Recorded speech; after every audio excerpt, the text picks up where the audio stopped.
wabarakatuh. Perkenalkan, nama saya Dian Asri dari Prodi Teknologi Pangan dan Gizi dengan NIM 171661 di Universitas Juanda. Nah, di kesempatan kali ini saya ingin berbagi informasi tentang teknologi fermentasi di dalam dunia pangan. Teman-teman pasti sudah tidak asing kan dengan kata fermentasi. Namun, bisa kita bahas dulu, fermentasi itu apa sih? Arti kata fermentasi di dalam Kamus Besar Bahasa Indonesia adalah 1. Peragian, 2. Penguraian senyawa organik oleh mikroorganisme yang menghasilkan energi dengan kondisi anaerobik. Kemudian fermentasi di bahasa Latin yaitu fervor, yang artinya mendidih. Mendidih ini dikaitkan dengan gelembungan cairan yang disebabkan oleh adanya reaksi ragi di dalam pada ekstraksi buah atau biji dalam pembuatan minuman beralkohol. Ahli biokimia dan mikrobiologi industri, fermentasi mempunyai arti yang berbeda. Namun, secara umum, pengertian fermentasi bisa kita ambil yaitu fermentasi merupakan proses pemecahan senyawa organik untuk menghasilkan produk dengan bantuan mikroorganisme atau mikroba. Mikroba yang digunakan tentu mikroba yang menguntungkan, yaitu yang dapat menghasilkan produk pangan atau produk tambahan pangan, yaitu BTP. Nah, mikroba yang berperan di dalam fermentasi disebut agent fermentasi. Ada kapang, bakteri, dan hamir. Kriteria penting dalam memilih mikroba yaitu mikroba harus bisa tumbuh di media yang murah. Kedua, suhu mikroba mencapai suhu optimum. Ketiga, mikroba harus dapat menghasilkan produk rendemen produk yang maksimal. Di dalam dunia pangan, teknologi fermentasi dilakukan sebagai upaya memanfaatkan bahan murah agar bisa menjadi produk yang bernilai tinggi.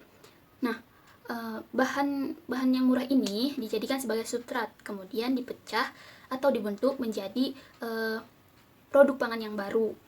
Contoh pangan yang dihasilkan dari fermentasi yaitu ada keju, tempe, kecap, yogurt, bir, alkohol, dan lain-lain.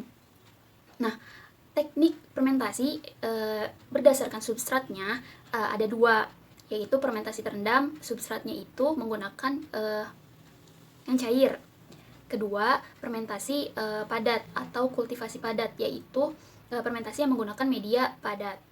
Kita bahas lebih lanjut contoh produk fermentasi dengan kultivasi padat, yaitu produk tempe.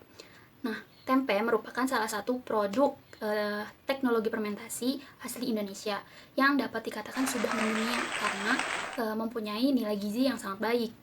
Nah, tempe berasal dari bahan baku kedelai yang difermentasi oleh atau dengan kapang rhizopus.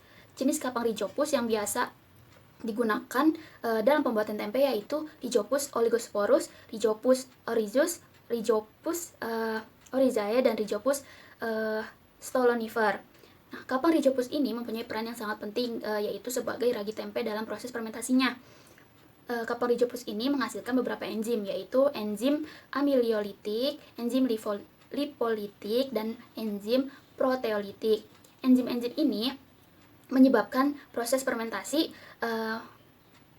terjadi dengan menguraikan senyawa kompleks yaitu karbohidrat, protein, lemak, dan senyawa lainnya menjadi senyawa yang lebih sederhana dan mudah dicerna oleh tubuh. Kita bahas cara pembuatan tempe. Yang pertama itu ada penyortiran. Penyortiran ini artinya kita pilih biji kedelai yang berkualitas baik. Kedua, itu biji kedelai dicuci di air yang mengalir. Ketiga, proses perendaman dengan air dingin selama 12-18 jam.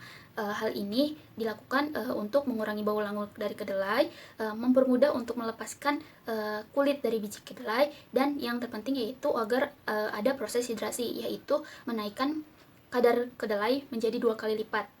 Nah, selanjutnya perebusan. Perebusan dilakukan agar biji kedelai ini empuk. Setelah perebusan, kedelai dituangkan dan diangin-anginkan. Setelah terasa hangat, lalu baru ditambahkan ragi tempe tersebut. yaitu kapang dicopus. Harus diaduk secara rata, kemudian dibungkus bisa dengan daun pisang atau plastik. Nah, tahap terakhir yaitu tahap fermentasi, yaitu tahap pemeraman selama 1-2 hari agar proses fermentasi terjadi. Ciri proses fermentasi tempe ini berhasil yaitu adanya lapisan putih di permukaan kedelai. Nah, lapisan putih ini adalah miselia jamur yang tumbuh akibat proses fermentasi tadi. Nah, proses fermentasi tempe memberikan rasa dan aroma yang khas karena adanya degradasi dari komponen kedelai itu sendiri. Selain itu, pada pembuatan kedelai menjadi tempe mengakibatkan adanya perubahan kandungan gizi dari kedelai menjadi tempe. Karena adanya kapang atau ragi tempe ini membuat kandungan zat kompleks yang ada di kedelai ini lebih mudah dicerna oleh tubuh. Nah, keuntungan lain dari proses fermentasi yang berlangsung pada tempe ini adalah adanya senyawa antibakteri yang diproduksi oleh kapang tersebut. Dari penjelasan tadi dapat kita simpulkan bahwa teknologi fermentasi di dalam dunia pangan ini sangat menguntungkan. Salah satunya yaitu memproduksi tempe tadi. Nah, dari bahan yang murah menjadi produk pangan tempe yang memiliki kandungan gizi yang baik untuk tubuh. Bahkan tempe bisa dijadikan sebagai alternatif atau pengganti daging untuk kalian yang vegetarian agar mendapatkan protein yang tinggi selain dari daging.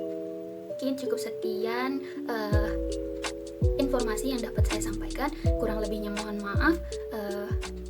Wassalamualaikum warahmatullahi wabarakatuh.